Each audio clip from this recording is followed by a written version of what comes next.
Hello guys, welcome to my channel. तर आज Sunday होता आणि संडेच्या दिवशी माझ्या घरी फिश करी बनणार होती. तर सगळ्यात आधी मी फिशला मॅरिनेट करून जिरं पावडर, धने पावडर, मीठ, निंबू, अद्रकचा थोडा पेस्ट टाकून छान त्याला मॅरिनेट करून फ्रीजमध्ये ठेवलं. आणि नंतर कढईमध्ये कांदा, लसूण, अद्रक, खडे मसाले, जिरं टाकून भाजून घेतलं.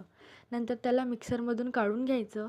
त्यानंतर कढईमध्ये फिश टाकायची मॅरिनेट झालेल्या आणि त्याला फ्राय करून घ्यायचं. फिश फ्राय केल्यानंतर शिजवताना जास्त शिजवायची गरजसुद्धा पडत नाही. त्यानंतर काढलेला पेस्ट मी त्या तेलामध्ये टाकला आणि छान होऊ दिला. छान